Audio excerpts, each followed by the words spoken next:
Ja, wie man sieht, unsere Basis ist ja noch ganz klein, aber das wird später nicht. Also später wird sich einiges ändern.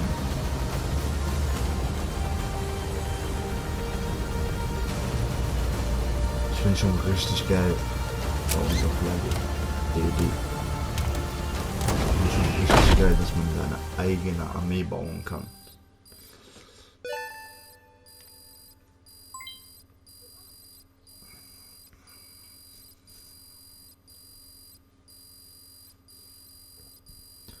Wir haben hier ganz viele Sachen freigeschaltet. Genau, das hat ja keinen Rang. Das, ich verstehe nicht, warum haben die so viel Geld. Wie viel haben wir da? 15 Millionen, fast 16 Millionen.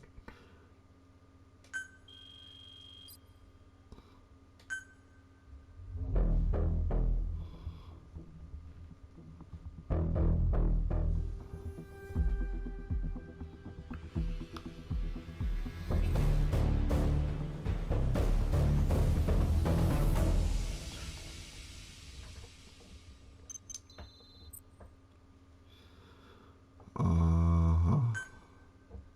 Missiongespräch. Diese Rekorder kann man sich auch anhören.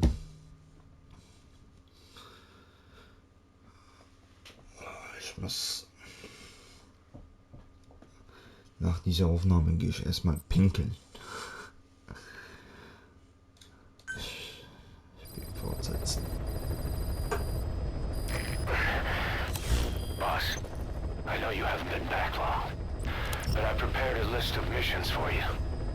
Open your iDroid.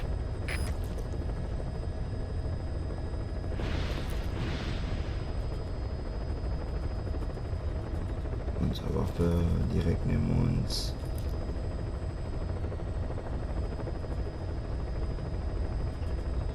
Da haben wir auch noch was.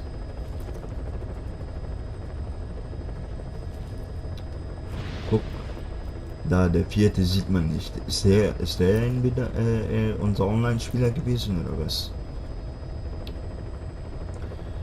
Fragen um Fragen.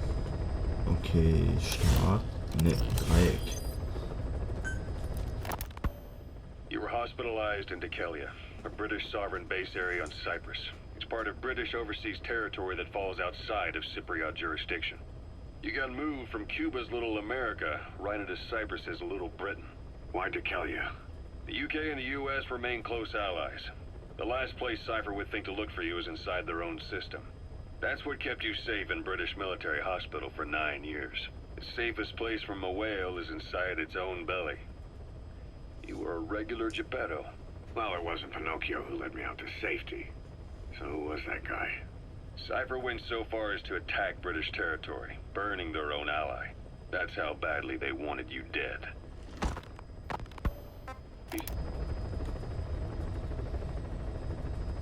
I was in a British military hospital. But the doctor had a Greek accent. They hire locally. Easier to trust them. Dekelia is also home to Greek Cypriots, after all. What about the Turks? They haven't returned to the south. Not yet. The Cyprus dispute is still a long way from resolved. The country is just as split as it was in '74.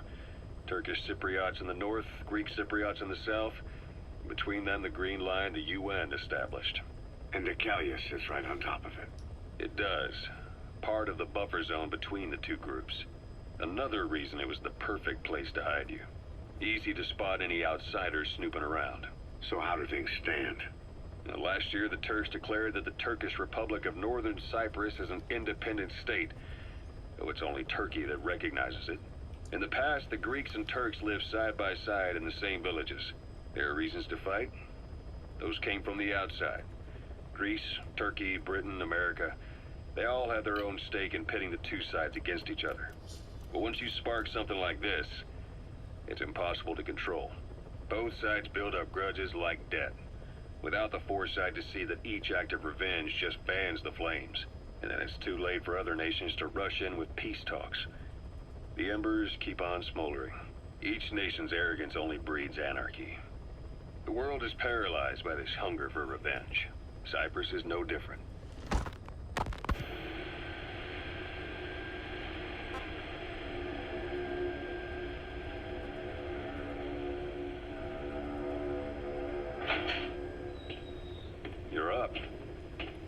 we're changing ships? We can't go sailing the Suez in a whaler. The Suez Canal. When did they reopen it? Not long after you were attacked. Once they finished sweeping it for mines after the Arab-Israeli conflict. Can you stand? We're going to transfer to a container ship for passage through the Suez. Our destination is Pakistan, Afghanistan's neighbor to the south. There, we disembark and head via Peshawar to the Zero Line, the border. We'll travel to the Khyber Pass by road. And then? We continue on horseback. Afghanistan's main roads are under Soviet control. We'll need to go around them. It'll be all narrow, winding paths through the mountains. We'll do better on horseback. It's a local guerrilla tactic. They use the higher ridges to avoid air recons. Then they charge down the mountains for ambushes. The Soviets still haven't devised a counter-strategy. Our time frame is only half as much as we really need. It's gonna be a tough march. Better horses than boats. Well, it'll make for good physiotherapy. Take the time to get used to that new arm. While the Soviets have indicated they are not participating in the Los Angeles Olympics, primarily because the United States has made no attempt to guarantee the safety of the Soviet Union's athletes, the United States is increasingly demonstrating the belief that the issue has nothing to do with its preparations, and in fact this is retaliation for the Western nations' boycott of the previous Moscow Olympics. That concludes today's news. That's quite some news. The Soviet Union not attending the LA Olympics? Yeah. Andropov's death has changed some things. They're calling it revenge for the Western boycott of the Moscow Olympics. Countries boycotted the Moscow Olympics? Yes. In protest of the Soviet Union's invasion of Afghanistan. Over 50 countries were absent. It's too bad I didn't get to see Yamashita's judo. When the 40th Army crossed the Amu River 4 years ago, détente went right out the window. The U.S. Congress chose not to ratify SALT II, and Reagan's hardline politics won him the presidency in a landslide. According to him, the Soviet Union's an evil empire. A second Cold War. And there's been no end to regional conflicts and civil wars. Lebanon, the Falklands, Grenada, Iran, Iraq. The story never changes. Egypt and Israel did sign a peace treaty. But then the driving force on the Egyptian side, President Sadat, was assassinated afterward. Apparently his actions were considered a betrayal of his fellow Arabs. Islamic extremists? Yes. Fundamentalist extremists have been responsible for some bold acts of terrorism in recent years. We've had extremist students in Iran take U.S. embassy workers hostage, and suicide bombings in Lebanon. Over 300 foreign soldiers stationed there have been killed. The countries have yet to develop an effective means of dealing with terrorism. Afraid of losing their own men, they've pulled their forces out, handing private forces a golden opportunity. Private forces? Small armies with no national affiliation, working for the highest bidder. That's right, they got the idea from you. After Mother Base went down, they began spreading to meet the soaring demand. Miller's organization is just one of many PFs now. The entire world is after you. But at the same time, it needs you too. Miller told me about what happened in the Caribbean 9 years ago. You do remember Miller. You'd formed a private army with him. An army with no allegiance to a nation.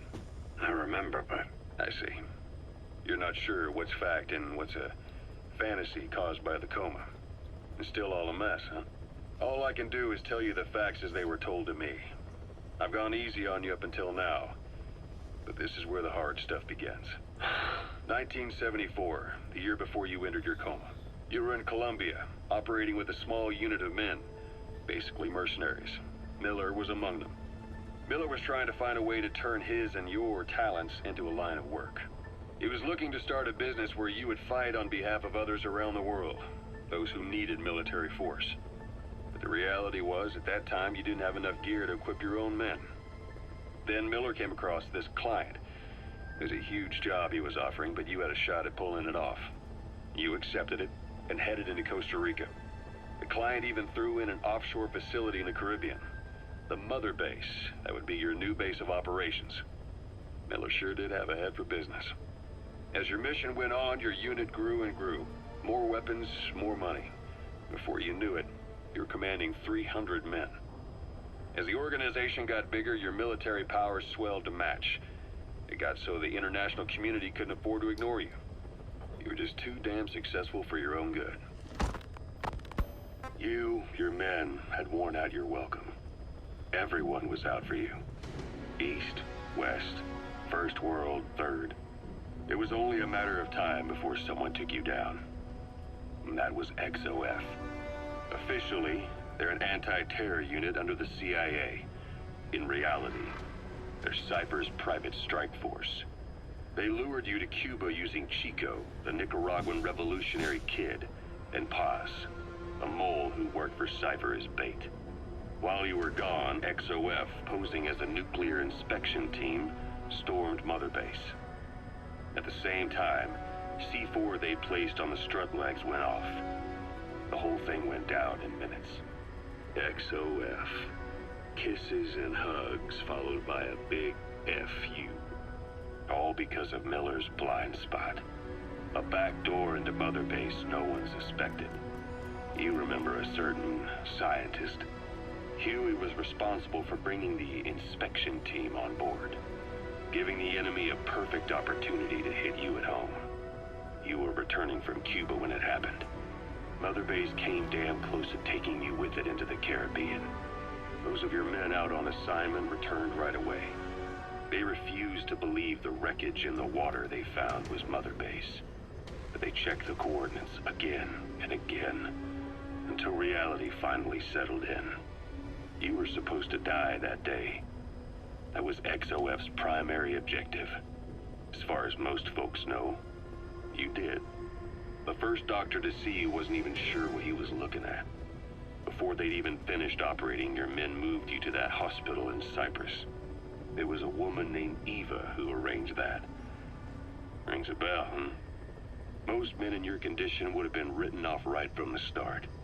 But you survived. You went straight down to hell, and they pulled you out. Your eye wide open. Full of venom.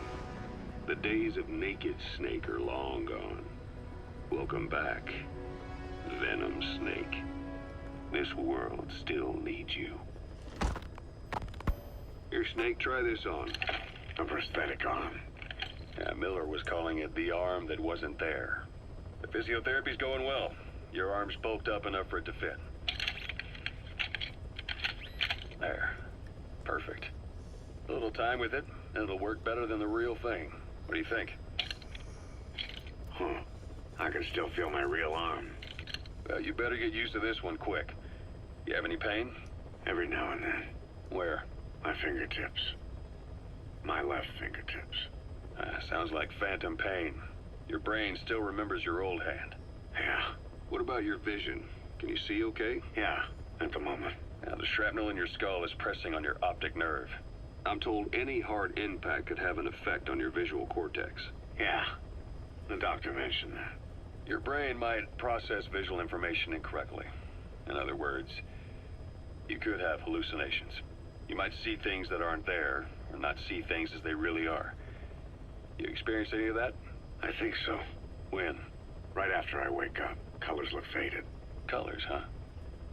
Well, that's not a major concern in and of itself, but it could mean the difference between life and death in the field. You'll need to watch out for that. I will. All right. You should continue your physio. We'll be arriving soon. It's the last chance you'll get. Das sind sehr viele Aufnahmen. Ich glaube, eine ganze Folge nur für Aufnahmen. Mal schauen, wie lange es dauert.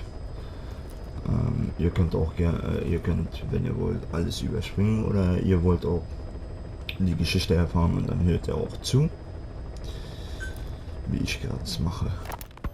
Ocelot. I hear they started calling you Shalashaska in Afghanistan. What's that about? You know the term Sharashka? It's slang for a suspicious, hastily thrown together organization.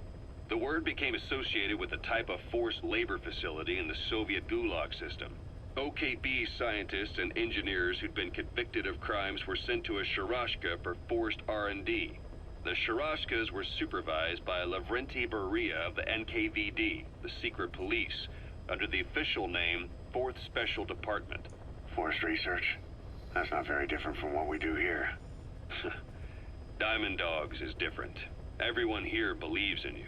Regardless of where they came from or why they're here, they revere you. And they're fighting because it was their choice. And if it wasn't, they'd leave? Who knows? That's our reality here, whether it's real or not. If there's another truth, I don't want to know it. All that matters is that's the concept that's taken shape in their heads. The traces of a group ideology, our superstructure, to put it in Marxist terms. All right. Go on. Right. So anyway, at some point the enemy started calling me Sharashka. This was after the war in Afghanistan broke out. While I was keeping an eye on you in that hospital, I was also heading up interrogations here. The men I broke gave up their comrades and families, everything they wanted to protect them most. No real cause for it. I just let myself get caught up in the old Russian pride. And suddenly I received the honor of becoming Special Interrogation Advisor to the forced labor camps. But the more men I interrogated, the more people saw me as just that, the interrogator. It helped cover my real objective of keeping you safe. You went that far for me? Far enough to keep you alive. I ended up being pretty well known among the Afghan guerrillas. Some of them would have seen me on the battlefield, and that's how I got the second half of the name. Shashka. It's a sword, a type of saber from the Caucasus. Russian dragoons and Cossacks carried them into battle. Now, the Russian Empire had a general by the name of Fyodor Arturovich Keller. His bravery earned him the nickname Russia's Greatest Shashka. Someone must have known about that, because somewhere along the line, Shashka got stuck on the end of Sharashka. The guerrillas were using the name amongst themselves, and by the time I got to hearing about it, pronunciation had wound up as Shalashashka. So, half gulag, half hero sword. Is a perfect fit. But you see how rumors and ideas about people can get out of hand fast. Once you create a character and put it out there in public mind, it warps and twists with every baseless rumor. And before you know it, all people see are phantoms. In my case, it works out just fine. I'm plenty used to working under aliases.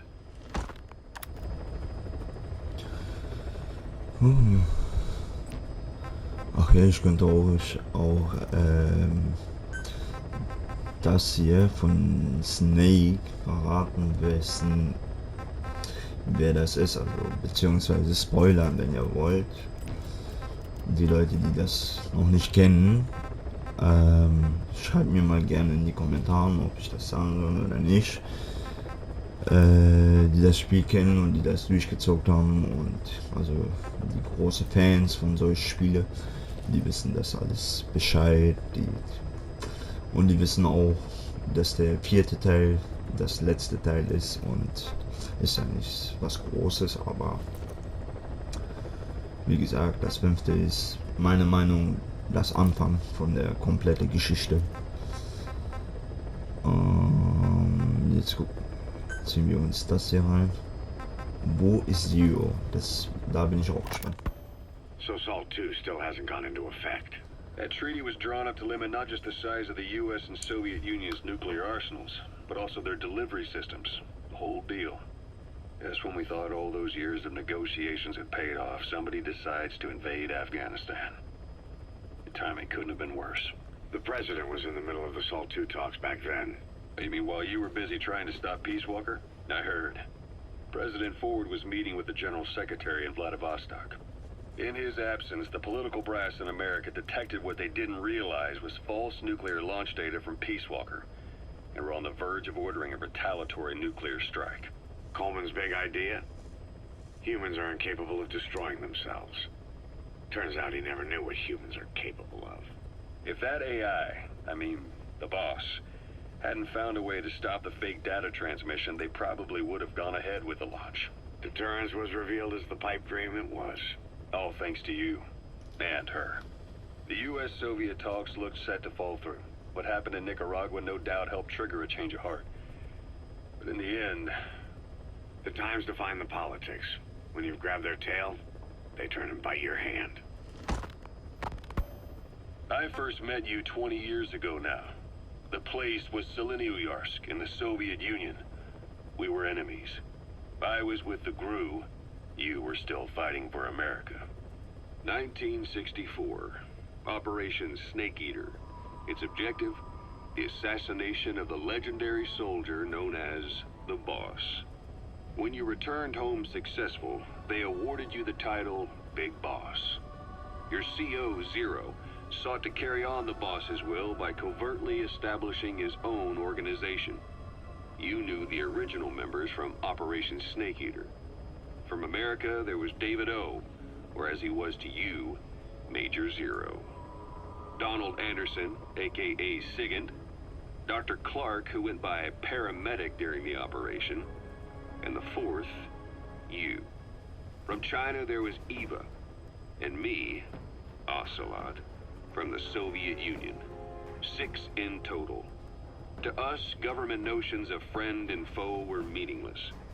As were East and West, we joined forces by our will alone. Our objective was to fulfill the boss's dying wish, to make the world one. And to do it, Zero used the Philosopher's Legacy, the secret war fund you obtained during Operation Snake Eater. This organization would go on to become Cypher. I, on the other hand, was left with the problem. You only recovered half of the legacy. I had to locate the other half myself. When I found the funds, I passed them on to Zero, just as you wanted. I still trusted him in those days. We thought what he was doing was the boss's will, until he started that one project. Les enfants terribles, Zero called it. You parted ways, as did Eva, leaving only Anderson and Clark still with him. I maintained limited contact, although truth be told, we were just keeping tabs on one another. The reason was always you. After you returned to the Army and created Foxhound, you left America. For a time, even I'd lost track of you. I'd imagine Zero did too. You always were the best when it came to hide and seek. Zero created Cypher, an information network to tap into every corner of the globe. Woven together, Cypher's arteries make the world just one big organism. And that's not all. It also monitors the thorn in Zero's side. That's you, tracking your coordinates wherever you might go. The further you strayed from your roots, the larger Zero became. It's as if he was trying to close the gap between you. But before long, he disappeared from public life. Only a few people had direct contact with him. For a time, I was one of them. Then a year after you fell into your coma, he slipped out of sight entirely. Since then, nothing.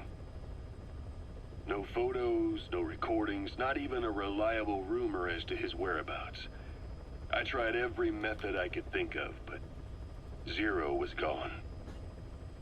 Freed of his control, his creation, his power continued to grow. Cypher is a great beast, and Zero was its spine. But even without him, it's endured, evolved. But now its body is rotting, riddled with parasites. Parasites like the ones who attacked you 9 years ago in the Caribbean, and then at the hospital. Cypher's Black Ops Unit, XOF. They learned where you were, and came to wipe the slate clean. Ich vermute mal, diese ganze Operation, Gespräche, Missionen hier, die werden in 3 Folgen sein. Ist lang, aber es ist spannend. Christmas Eve, 1979. The Soviet Union rolled into Afghanistan. Muslims had revolted against the Soviet-friendly regime established the year before. The DRA forces could no longer contain it themselves, so the Soviets went in to intervene. The Afghan government was powerless and fraught with infighting. They lost the hearts and minds of the people, and that alarmed the Soviet leadership. With the Islamic Revolution happening in Iran, the Soviets felt they had to act fast or risk the spread of Islamic revivalism. A superpower, sending a motorized rifle division against men on horseback with antique rifles. Everyone thought it'd be over in an instant. Only it wasn't. Some Muslims made their fight a jihad, a holy war, and began a guerrilla campaign on all fronts. A war of attrition. These fighters call themselves Mujahideen. They're being supported by the West through Pakistan. That's why Miller was involved. He was training them near the Zero Line, sponsored by the CIA. The war has become a nightmare for the Soviet troops stationed here. They thought they'd be headed home in 6 months at the most. Then a year passed. 2 years. Now here we are 4 years on with no exit in sight. Afghanistan has become the Soviet Union's Vietnam. The Soviet troops on the ground want to go home, but at least they have homes to go back to. The Afghans have lost theirs. The Soviets destroy the kishlaks, villages, wherever they can. They burn down homes and fields, fill in wells, turn pastures into minefields. It's created a mass of refugees who fled to Pakistan. If the Mujahideen are fish swimming around the villages, the Soviets will go so far as to dry out their ocean. But this has had a big price. There's bitter resentment among the Afghans, and they're taking out their anger on the soldiers on the front lines. Among the Mujahideen are the Pashtun people. They're fiercely devoted to their code of Badal, or revenge. Soviets they've captured have had their hands, feet, and noses cut off before being left to die at the side of the road, just to show their comrades what they're capable of. Friendlies who come across them can do nothing but put them out of their misery. Then they burn down another village in retaliation. And the cycle of vengeance goes on.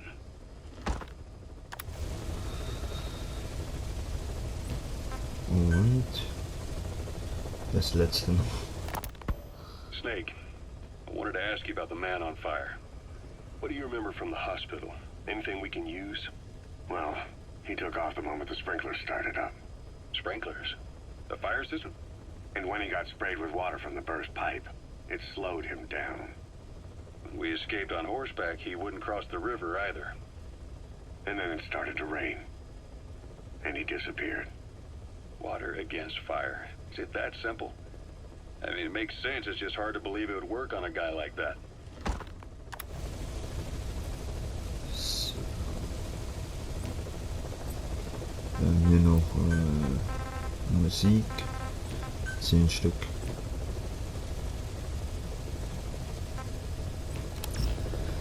Oh. Ich mach mal hier an dieser Stelle hier mal eine kurze Pause. Ich gehe mich mal frisch machen, ein bisschen was essen und dann bin ich wieder da. Bis gleich.